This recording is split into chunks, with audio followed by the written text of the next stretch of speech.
Comme souvent quand il s'agit de recommandations, c'est bien les données scientifiques et la bibliographie qui gèrent en amont. Nouvelles données, nouvelles considérations, donc nouvelles recommandations, il fallait. Alors la démarche, en revanche, on en a profité pour la rendre relativement originale, à savoir on partait d'une ambiance générale clinique et recherche sur les lipides qui était plutôt de l'antilipidisme primaire, on peut dire, et les données de l'époque qui s'étaient accumulées entre 2001, les anciennes recommandations, et 2010, les nouvelles, c'était finalement que les lipides n'étaient pas si mauvais que ça en termes de dose, parce qu'en termes de molécules, ils n'ont jamais été mauvais, mais en termes de dose, et qu'il fallait vraiment ajuster vu l'abondance bibliographique et des idées neuves sur le total d'énergie lipidique et sur les acides gras saturés en particulier. Et puis le deuxième point dans la nouvelle démarche, c'est qu'avant d'être omnubilé par des considérations de prévention de pathologie, il y a quand même un besoin physiologique à considérer. Combien nous faut-il de lipides pour vivre avant de prétendre la prévention pour mourir le plus tard possible?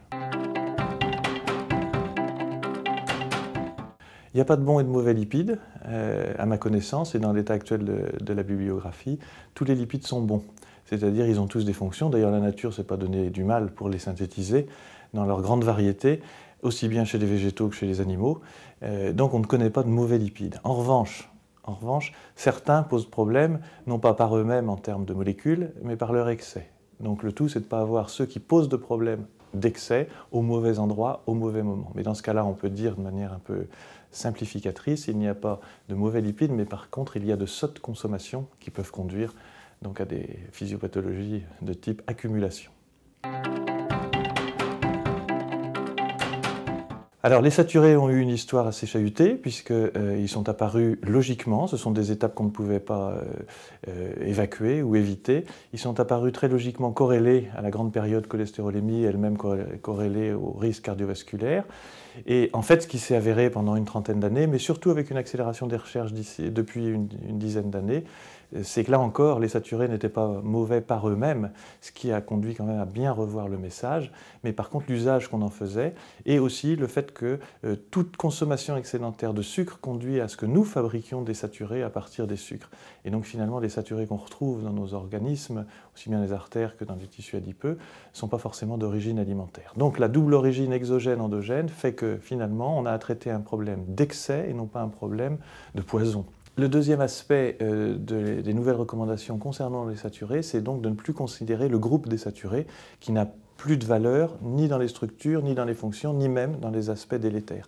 Il y a 30 ans, on disait les polyinsaturés, ça ne viendrait plus à l'idée de personne, on parle oméga 3, oméga 6, et donc dans ces recommandations-là, pour la première fois en France, et même on a été initiateur en général au-delà, c'est de considérer que peut-être on devait les classer en sous-groupes. Et donc, on a dit quel saturé posait problème en excès, l'acide palmitique, quel saturé ne posait pas de problème parce qu'il n'y avait pas d'excès, les courts et les chaînes moyennes par exemple. Donc, il ne faut plus parler de saturés, mais des uns et des autres en précisant leur longueur de chaîne et leur fonction. En tant que chercheur, pour le médecin généraliste, ce sont juste des données assez fondamentales, évidemment, pas des considérations de relation à patient. C'est la priorité des priorités, c'est l'excès d'énergie.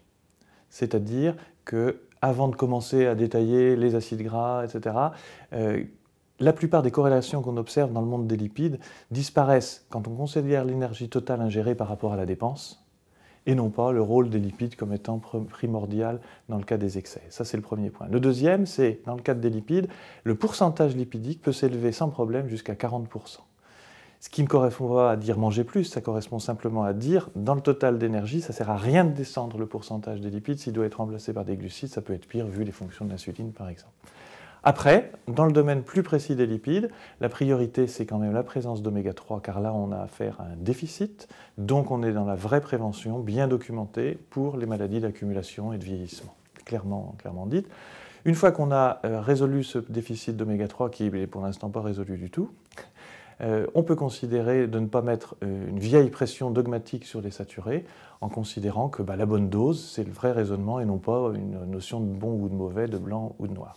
Et enfin, au sein des saturés, on peut considérer que les sources qui apportent des acides gras saturés à court et moyenne chaîne sont à favoriser par rapport aux sources qui n'apporteraient que, par exemple, du palmitique ou principalement du palmitique, fût-il d'origine végétale, bien sûr. Donc oui, plutôt de matières grasses laitières que de l'huile de palme dans tout ce qui est préparation qu'on ne voit pas dans le domaine de l'industrie.